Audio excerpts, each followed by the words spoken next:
Greetings, ladies and gentlemen of YouTube. I'm Louis Cypher, and this is the Devil's Advocate Debate Club. Welcome back. Today I bring you my co-host, the new face of the Democratic Party, Alpha Beta, because he thinks he's an alpha, but we all know the little guy's a beta. He's just so cute. I'll have to find a purple elephant to do another video to, but I think the point is quite clear here. I mean, we all see what a little alphabet child he is, and I think we all know what alphabet children most of the Democrats have become. Hey! Yeah? Is that supposed to, offend me? Everything is supposed to offend you. Oh yeah! Anyway, enough with beta there. Today I'm going to do a video that I've put off for a long time. I've touched on the subject in a couple of my other attempts, but I'm going to go ahead and do my walkaway video because it's been a hard video for me to do and a long time coming, mainly because I didn't really know where to start. See, my walkaway story started before Trump or even before Obama.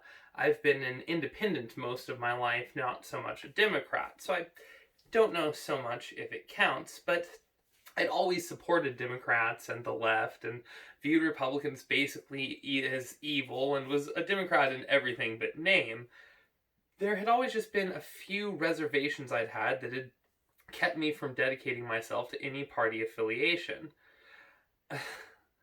Little Brutus is sitting here at my feet trying to figure out what I'm looking at. You can't quite see him on the camera. Brutus, come here. There we go. He can hang out with Beta. So, anyway, when I was a child, as I've mentioned in several videos, I was raised as part of the left. I was raised by a mother who was going to a liberal college at the time, a community college which isn't super liberal, but she was in a lot of liberal programs, and I bought most of it hook, line, and sinker without a second thought. I was a kid. Most kids look up to adults as authority figures who just know things that they don't, and don't always bother to question the adults in their lives. I don't think Bruce likes Beta. That's funny.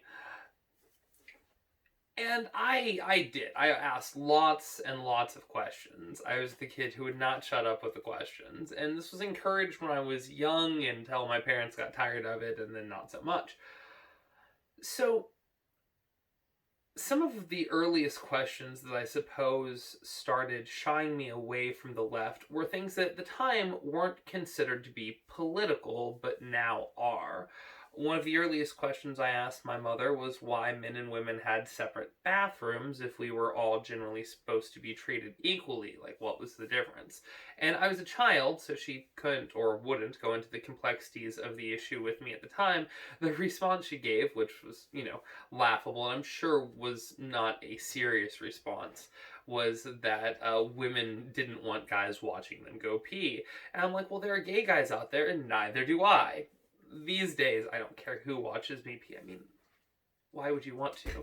But at the time, I was, a slightly homophobic child growing up in the 90s, like all of us were at the time, most, and so, yeah, no, I was just like, I don't want guys watching me pee, so what? Does that mean that we have to have, gay and straight bathrooms? And she tried to tell me that that was, like, hatred of gay people and how bigoted it was, but as a child, I just couldn't understand the difference. So this was an argument that we'd had many, many times throughout the years. And sometime as I approached my teen years, I started noticing the changes in language that would become much, much more clear in the decade to follow, starting with the word racism.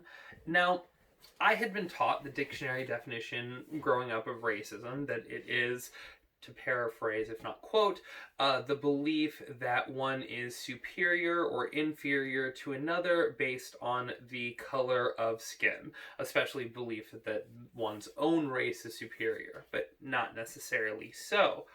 And this was taught to me to be evil. I'm like, okay, but fact whites aren't evil, and to state that a black person is less likely to burn in the sun than a white person is both a fact and, by the definition that I was taught and grew up with, racist, because it is indicating that black people in this category are superior to white people. And the same thing that, from my understanding, black people have a higher likelihood of having dried out elbows and have specific care products that are needed for curlier hair in many cases. My little brothers, who are half black, have had great luck with, what was it? I think it was coconut butter. But things that I've just never even had to consider. And so there are definitely differences, and if you consider curly hair to be superior for some reason, then black people on average are probably going to seem better to you than white people. That's not objective, though, like the sunburn thing is. But anyway, the point was that racism, by the definition I grew up with, is not inherently bad. It can just be a part of science. Now, considering your race superior than others simply because of the color of your skin, or considering yourself superior because of the color of your skin, or someone else inferior, that is bad, evil racism.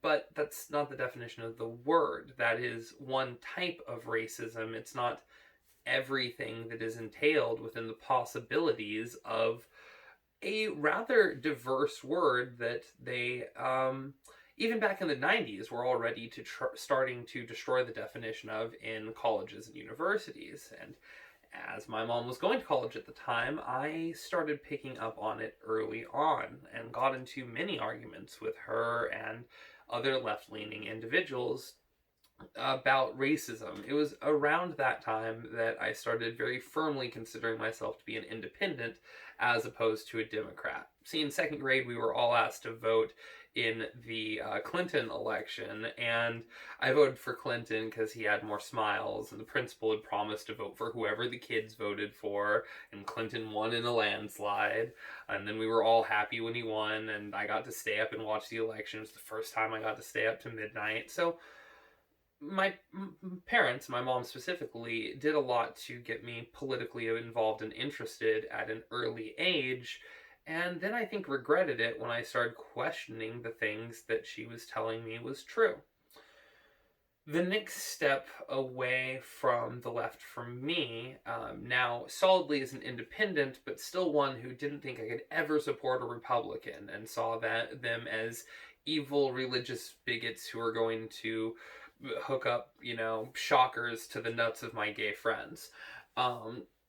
Because electroshock therapy was still a thing being suggested by Republicans in the 90s. And I don't think that we should forget that it wasn't all that long ago that there was true bigotry coming from that side, which is why I think a lot of people in the middle are hesitant to take that step now that the Democrats are doing more to push them away. Anyway, though, the next step for me away from the left, looking back to my childhood, and this one I think happened around high school, if not just before high school, then in high school, which was the concept of affirmative action. Now, when I'd been younger, I had always seen affirmative action as a good thing because it was described to me as a good thing by my liberal family and friends. I guess I should say leftist family and friends, although at the time I do think that they really were liberal. It's only in recent years that they've become more authoritarian, but that's for a discussion of definitions. Anyway, though, I had always bought the idea of affirmative action hook, line, and sinker, and that was one of the arguments I got into with them about positive racism, because the word itself can be used positively, and some of them would be like, okay, well, the word can be used in a positive sense, like when it comes to absorbing the sun's rays more efficiently or whatever. But that governmental policy based on race is always evil and always bad. And that is the side that I'm on now. I agree with the argument that they were making, which I argued against firmly at the time. So they would argue that it was, always racist to have government policy that was based on race. But in something that I now realize was incredibly hypocritical, they were all supporters of affirmative action and didn't see that as a race-based policy, despite the fact that I don't know how else you can look at it when it is literally incentivizing or even requiring at times hiring based off of race or college acceptance based off of race. And so I started looking into the university acceptance guidelines and how it was harder for white and Asian people to make it into college than black and Latino people. And at the time, it's like, okay, righting historical wrongs, good, right?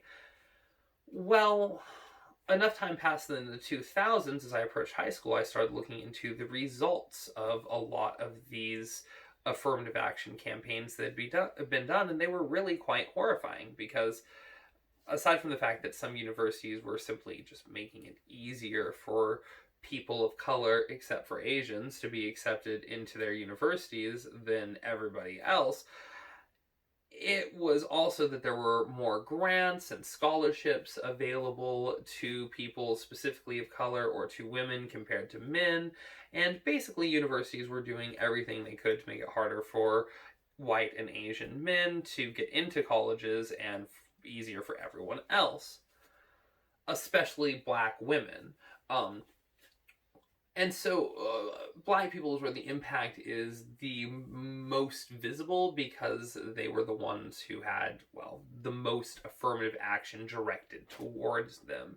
And it's really been quite terrible. You see, people who got into a university with affirmative action graduate in the bottom of their classes at a prestigious university like Harvard and then aren't able to get a job out of law school because, well, most of the places that hire out of those colleges have plenty of people higher in the class to hire from if you're the bottom of the barrel.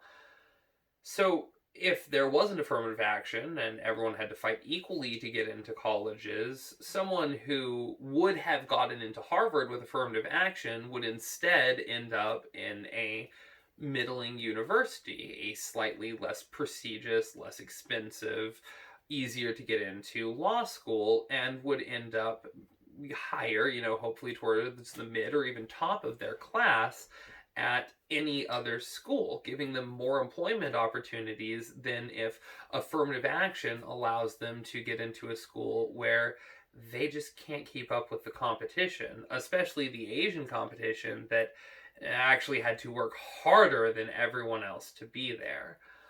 So that was another firm step away from the left for me, and one that I got into many, many arguments about. Initially, I argued that affirmative action was a good thing, but that it was racist policy, and that this was proof that racial policy could be good sometimes. Now I argue that it's absolutely a bad idea, and I agree with the people who said that racial policy was always a bad idea. Most of them are now SJWs preaching Black Lives Matter and racial justice. So it's funny how they've done a complete 180 on their views. Most of the Democrats that I know have gone from believing in equality and in, judging people by their character rather than the color of their skin to judging as much as they can off of skin color. My family included, quite a few of them, and it's really, really distressing to me. Around at the same time, getting back to the racial aspect of my walk away from the left, I was interested in a girl who I did eventually date, actually my longest relationship. We were together for 3 years back in high school and on into college. But in high school, she was protesting Black History Month, and the reason being that it was just Black History Month. There weren't any ones for any other races, and so to, have that focus on one race without focuses on any other race was racist. It also gave a, distinction. It separated Black people from the rest of society, in a sense, and there's Black culture that we celebrate in this month, and there's the rest of the culture, and, then they combine.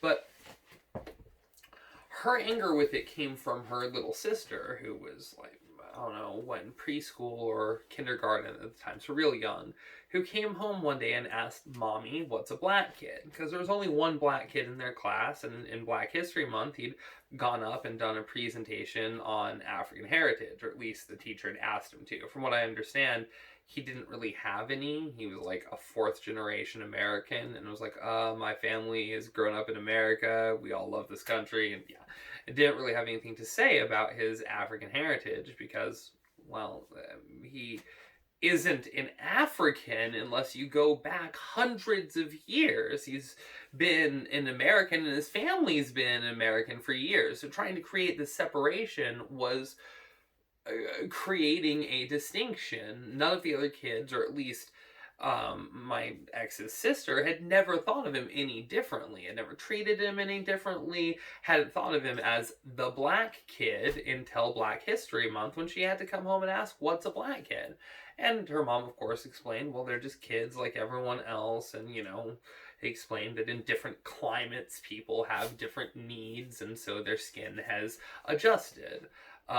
Which I saw an article on racism in Arctic expeditions, how people of color are underrepresented in expeditions that go to the Arctic. I'm like, well, yeah, I mean, by and large, evolutionarily speaking, they are a little bit more suited for life at the equator.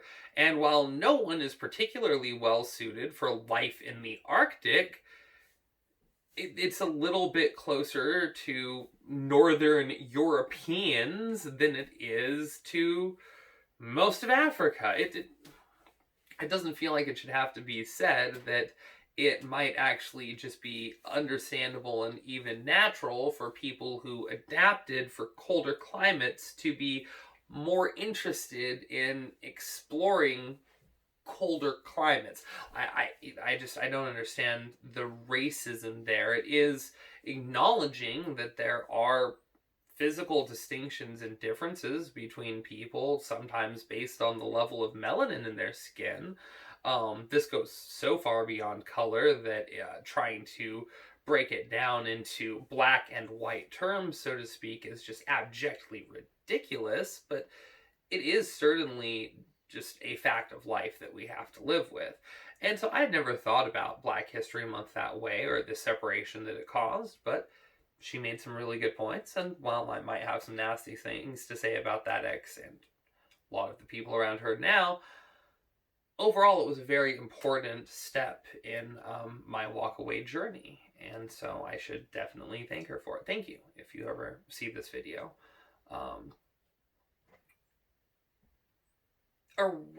So about a year later, I was in high school, and I'd been homeschooled up until high school. So I was just going crazy, being outgoing, making all sorts of friends, because I had never had any. I'd like been a bookworm, buried in books my whole life, and suddenly my outgoing personality was just exploding all over my high school. And I was befriending people in shop class, anime class, all these different little groups of nerds, as you might call them, and banding them all together until there were about as many of us as the popular kids. And I tried to join the Gay Straight Alliance because I supported gay rights, because I supported everyone's rights to live equally, because I thought that coming together and trying to get to know each other's cultures, I mean, not that there's that much of a cultural difference, but I guess just coming together and accepting that we're all people and hanging out and having that stuff not matter, or, you know, only being with people it shouldn't matter too, which is how I looked at it, really appealed to me. And I was really supportive of the movement. But I was told that I wasn't allowed to join the Gay Straight Alliance, the GSA, because I'm straight. And that they didn't trust straight men particularly, or straight women really, but they didn't believe in straight women. They were kind of bigoted, and they didn't let straight men into their little club, even though it was called the Gay Straight Alliance. You had to be at least bi, or else they didn't think you were open-minded. And that was kind of the first hint for me of that the whole acceptance movement and diversity movement was going to be all about picking a new group to hate, straight white people. And I was right. And so my treatment from them was something that always stuck with me, and that made me start taking a critical eye to the LGBTQ movement as it emerged. I mean, as soon as they announced the LGB movement before the T and Q were added, it seemed to me like a way to just push straight people out. That they had just basically were being honest with the fact that, okay, the GSA was a misnomer. We didn't really mean straight people. We didn't think any of you would show up, so we called it the GSA. And then it was kind of awkward when some of you actually wanted to diversify. So now we gotta be a little bit more clear that it's everyone but straight people. You're not allowed. My solution to that whole debacle is the queer straight alliance, because queer, if we go back to the original meaning, doesn't mean gay. It just means different, or off, which I don't think there's anything wrong with that. I'm a little bit queer myself in that sense. So it would be basically a cover-all, where queer essentially covers LGBTQ. The queer straight alliance would then be a club for everyone, until they ban straight people. And I marched with them. I skipped school, the only time that I skipped school for a political event, to march for gay people's right to marry in my state.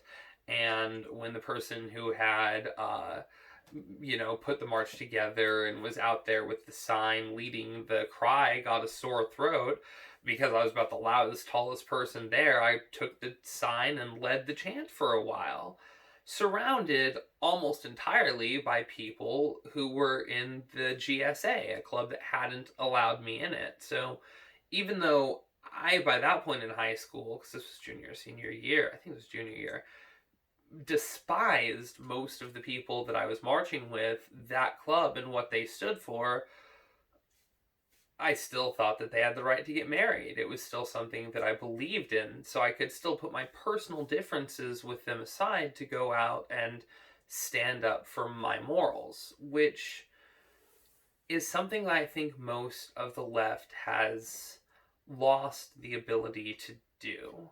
They've lost the ability to look at things on an individual, personal, merit-based level, and have become almost entirely tribal in their thinking. And there's certainly the cult of Trump and a lot of extremely religious Republicans as well that are just as tribal.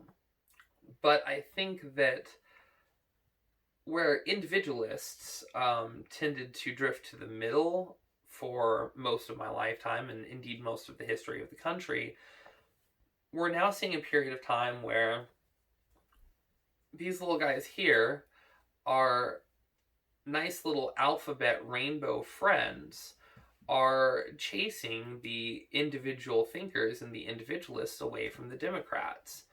And I've always loved rainbows. I still do. I think they're pretty. I think they're great. When gay people claimed rainbows as their own, and anytime someone saw me with a rainbow in the 90s and 2000s, they're like, oh, you're gay, and oh, you can't wear a rainbow lapel pin or else people will make assumptions. And eventually it's just like, you know what? I don't care if there are girls who don't hit on me, or I don't get to pick up because they think I'm gay because I'm wearing a rainbow. I like rainbows. So I really do like the look of this little guy. But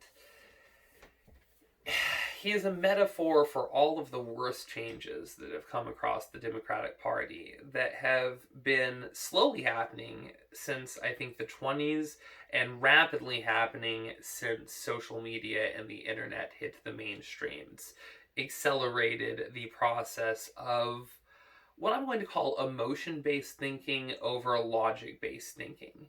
The idea that my individual lived experience matters more than any science that you could present, and that we shouldn't or can't question people when they've had intense experiences.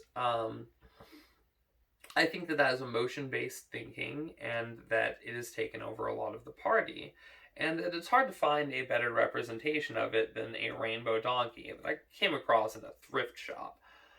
I will have to find a purple elephant, because I think the Republican Party has drifted left quite a bit and has, in a sense, become the center, or at least integrated to them.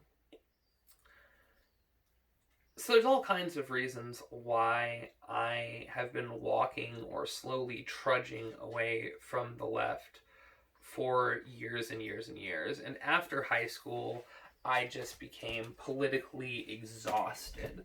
I thought Republicans were evil. I was fully into the cult of the left when it came to that side of things. But at the same time, there were just so many things that were just bigoted and racist that I was starting to see on the left, and just the hatred and lack of acceptance that was growing, even just in the 2010s, well before Trump's rise and election. And it just, I mean, it ruined a lot of my friendships. I was constantly getting into arguments with people over things I considered to be extremely important because they were extremely bigoted. And I had been an independent for years, but eventually I just found there was no place for me on the left. I didn't see a place for me on the right. I became what's called politically homeless by Tim Pool these days, and spent several years not paying any attention to politics. I had a friend who was very, very deeply into politics, who predicted Trump's election years before Trump ran and had been trying to get me to watch Fox News at the time, who was telling me that I needed to pay attention, that my voice was important, and he was right. So James, I'm sorry. I need to tell you this in person, and I've been meaning to text you, but you were right. I was wrong. My voice could have been useful in a trying time. I didn't have internet access during the Gamergate days, or I might have gotten involved at that time. But it wasn't until towards the end of Gamergate and Trump's election in 2016, I was just, before the election, I paid some attention and just decided, looking at Trump and Hillary, not knowing what to expect from him and abjectly hating her from years of experience with her politics, that I didn't think it was worth voting, so I didn't. But it was in 2016 that I knew politics was just going to start getting incredibly interesting, so I started paying attention again. And the whole Gamergate thing, I was just like, really? So what's going on politically in video gaming? So I started looking into that and came across Bering, who, got me looking into Stargone of Akkad, and around the same time, Tucker Carlson and Ben Shapiro, two voices who Ben Shapiro specifically, who I'd just been like, oh God, what an idiot. I shouldn't ever listen to anything he said. But all I'd ever heard him talk about was abortion. And Ben, you get emotional when you talk about abortion. You make mistakes. You don't think logically, and you lose about 75% of your enormous debate skill as soon as you switch to that topic. But when I started listening to him talk about other things, whether I agree with him or not, he pretty much always had a solid logical point behind what he was saying, and it got me looking a little bit more seriously into the Republican Party at the same time as Trump was doing a lot to moderate the Republicans, getting them to stand up and applaud for gay people, and basically taking, his New York Democratic policies that he'd believed in for years and bringing them to the right, whether they liked it or not. One moment.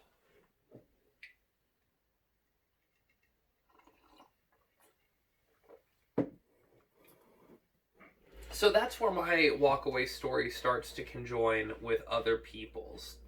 Is I started watching Tucker Carlson and loving the way that he put things. And even when I disagreed with him, and even when I agreed with the people that he brought on in the early days, when they tried to dodge a question, he would just be like, no, you're not answering that, answer the question. And it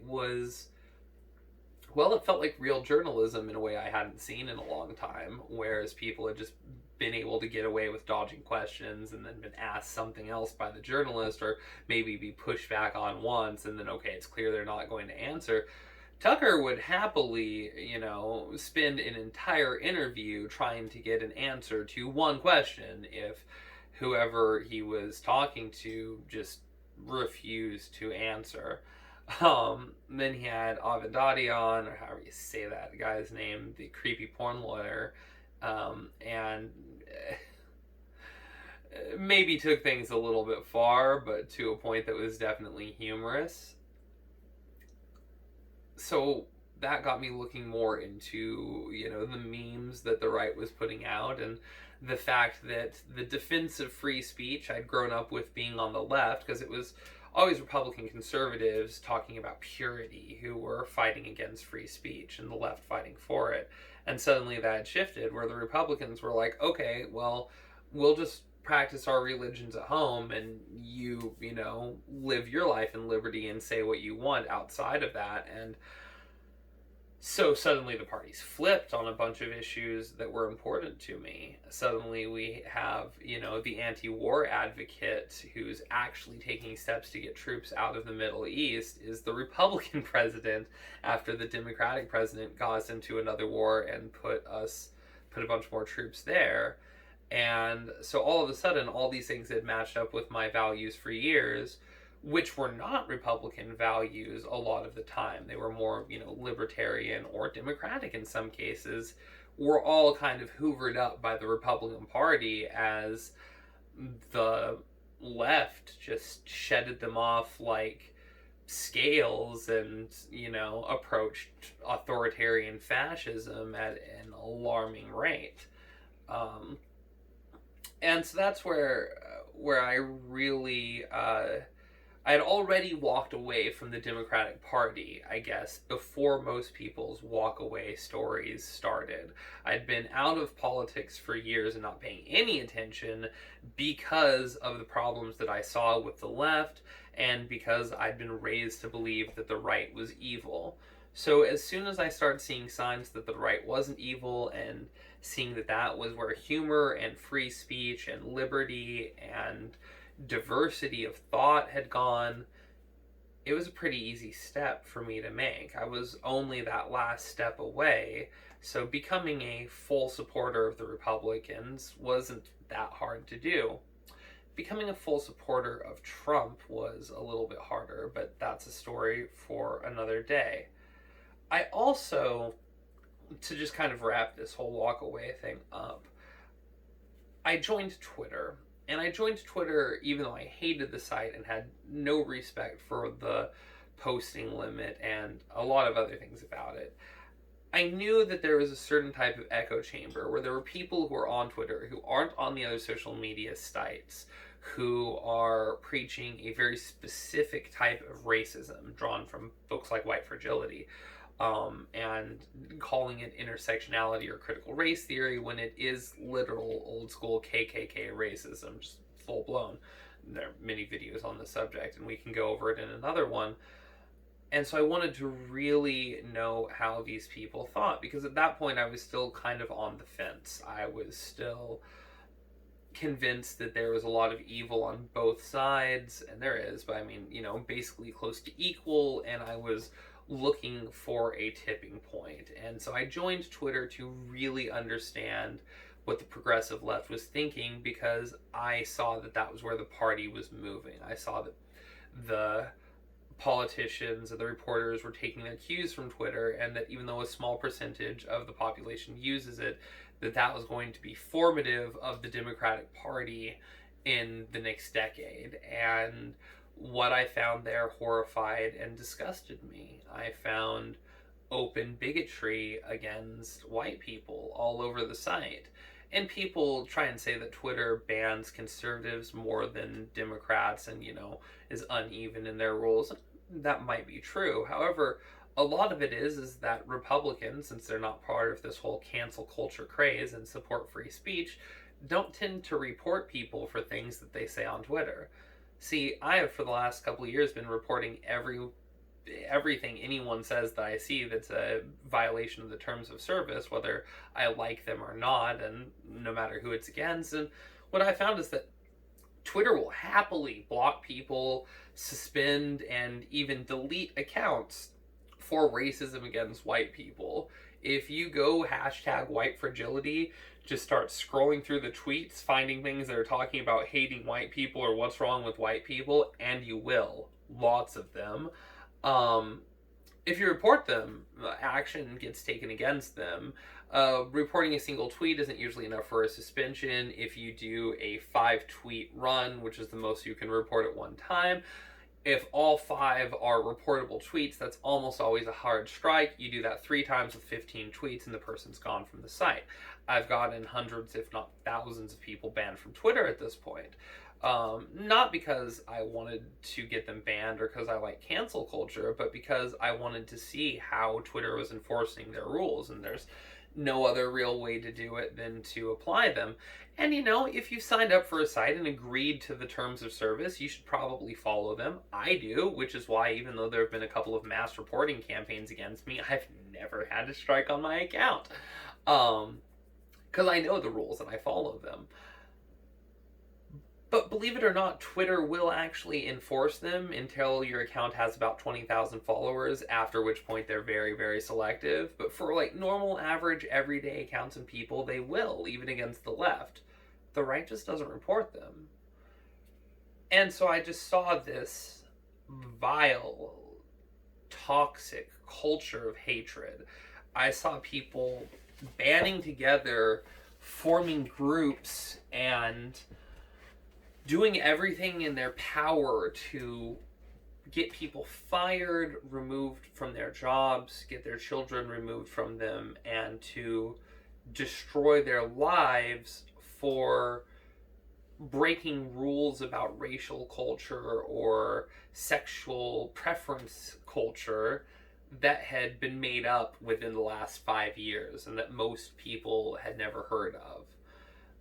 The most recent example of this is, of course, the most Orwellian we've seen, which is Amy Coney Barrett said sexual preference, and everyone decided that day that sexual preference was offensive because Amy Coney Barrett had said it, and switched it to sexual orientation, which is about people from the East and is actually kind of offensive if you want to go back to it. But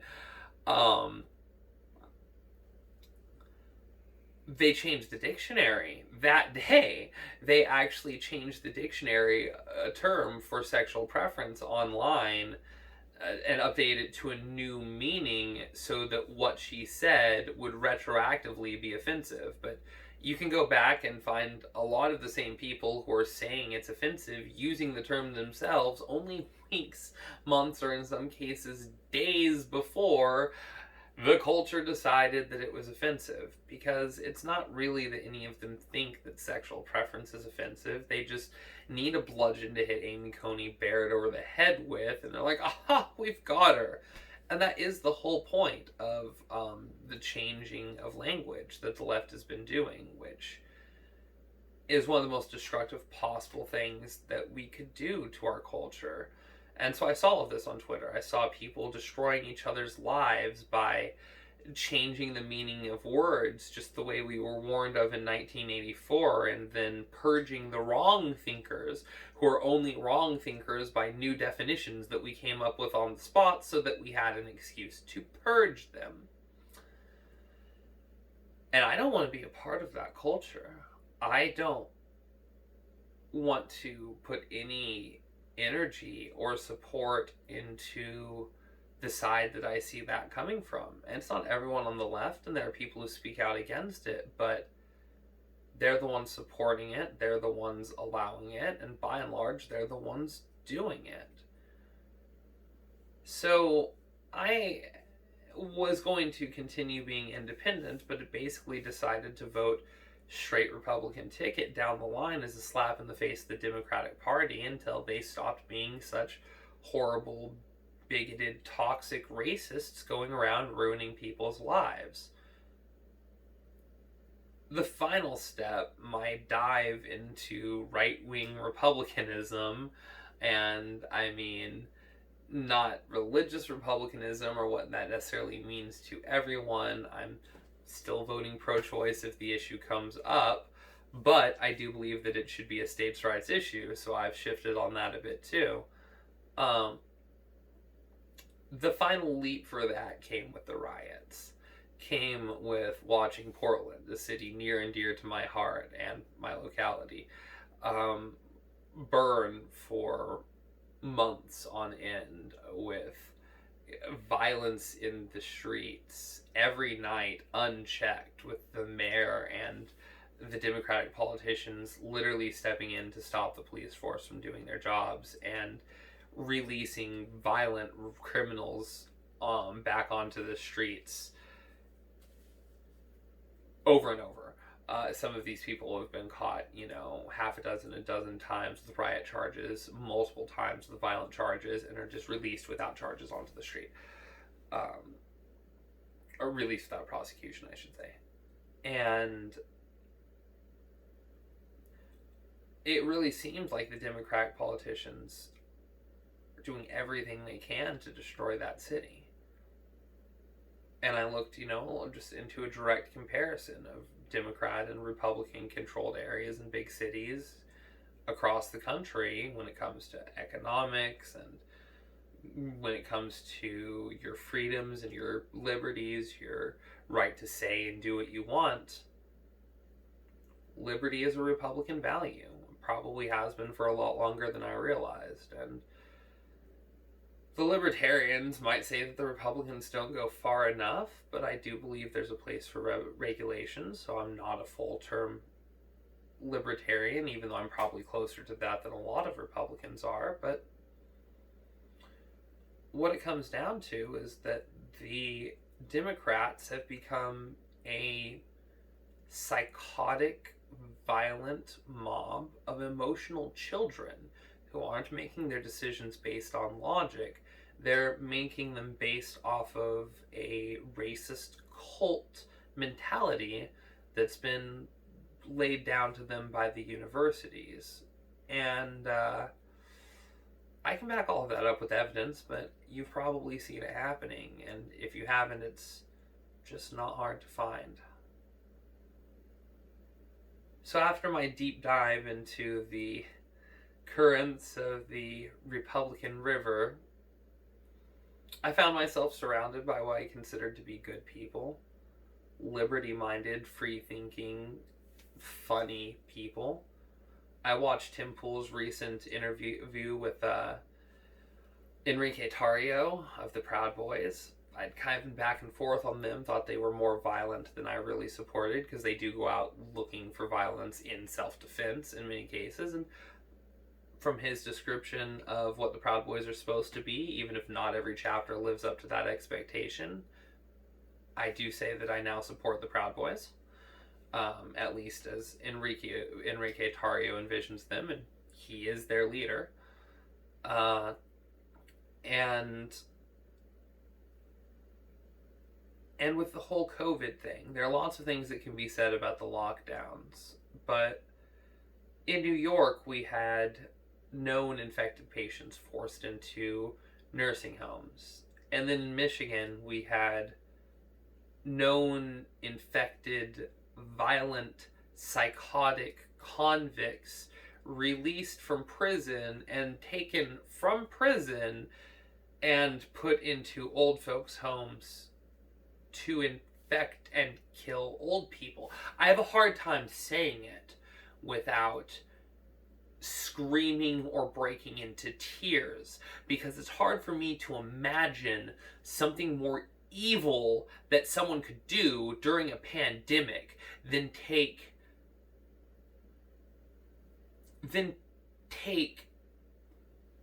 COVID positive, so they've tested positive of the virus the pandemic is for, violent criminals with psychotic breaks, with known mental illnesses, and put them into nursing homes.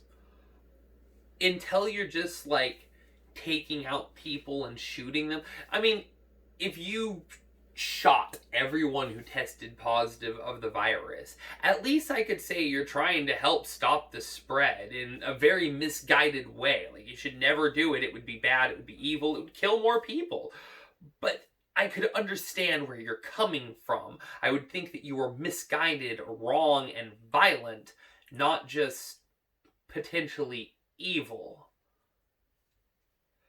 But that made me feel real good about having walked away from the left, about having closed that door for the time being, and about having my values and morals rooted solidly with the party that was not intentionally infecting old people to increase the death toll of a virus that was politically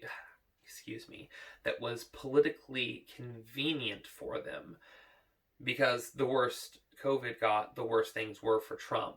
And it shows when you look at most Republican states, with a couple of exceptions, are doing great. Almost all of them are doing better than the Democratic states. And I believe every single Republican-controlled district is doing better than the democratically controlled big cities, at least the big three. And so it really seems with some of the actions they've taken, especially Whitmer in Michigan, that the Democrats are trying to do as much as they can to increase the death toll of this virus during a pandemic. And I'm sure most of it was just misguided. I'm sure that's not really what they're trying to do, and that it just seems that way because if you become the Trump opposition party and decide that everything he does is wrong or evil, anytime he gets something right, it means you get it wrong. And he was taking early action on the virus with early travel bans that they called racist, so they had to take a stand against it. Nancy Pelosi telling people to go down and dine in Chinatown when we knew there was a disease spreading in China. It just... At least the violent rioters, the revolutionaries, if you will, who are trying to tear down the system, are what I can call misguided youth who've been led astray by their generally socialist teachers to believe that the system needs to be torn down. They're doing something that they believe in. They're fighting for a cause that they think is right. The Democrats just don't have any excuse for the elder abuse of putting a mentally ill dementia patient up as a presidential candidate, or the elder abuse of putting, again, I just have to say it, violent, psychotic, convicted, COVID-positive criminals into nursing homes to beat and infect and kill the elderly, or allowing children to make choices that will neuter them for life. We don't let children decide to have a glass of wine or sex with each other, and now we're allowing them to neuter themselves. It is disgusting. It is evil. It goes against the values that I was raised by as a Democrat at the time. It goes against liberty. It goes against science. It goes against basic common sense. And I will never be a Democrat again. I hope to see the two-party system collapse. There could be situations where I vote Democrat again. If the Republicans go back full on to the religious train and, let's use electroshock therapy on gay people, then I'm once again going to be politically homeless and not know where to go, as both parties have their evils, I should say. But right now, where it stands, the Democrats are trying to destroy the country. They're lighting our cities on fire. They're literally getting our old people killed for political expediency, and they're letting our children neuter themselves or neutering our children.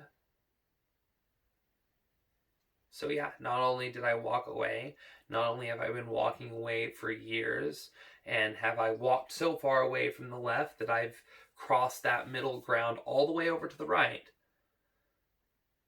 I've planted my flag and I'm staying there.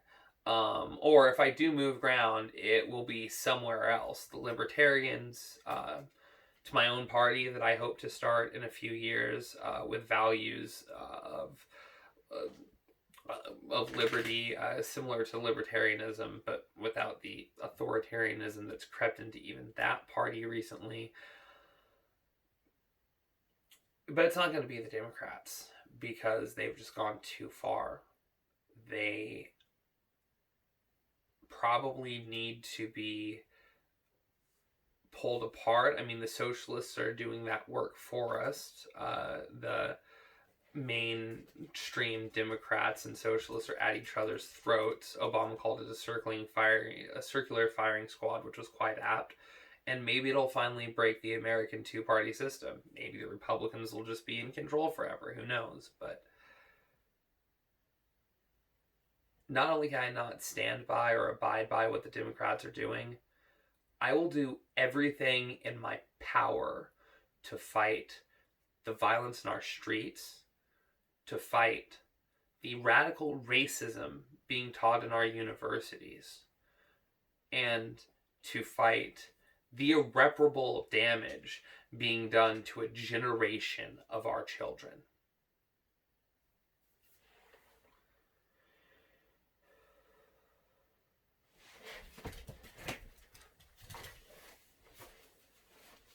It's hard to talk about,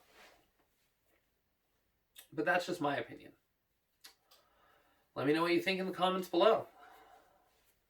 Have you walked away from the Democrats? Are you on the left and still managing to make it through my rants? And a special thanks to Dr. Carlson, I can't pronounce your last name, Borisenko? I know it's one of the two, and I can't right now, but a special thanks to the good doctor, who, if you don't know, is a big member of the Walk Away campaign and is an organizational psychologist who has firsthand experience in corporate trainings and does the best breakdowns I've currently seen, and I go out of my way to find them, of the radical racial critical race theory nonsense that's being taught all over the place. I also have to thank her, I think I already did in a comment under one of her videos, for managing to make it all the way through White Fragility and do a long enough stream of it to give me a full understanding of the book without reading it myself. I still intend to get a copy at some point so I can quote from it directly a bit more, but I now feel comfortable arguing with people who've read the book about the theories within it and can quote specific passages thanks to Carlson. So thank you. Thank you for, I've been planning to do a walkaway video for a long time now, and you've inspired me to actually do it.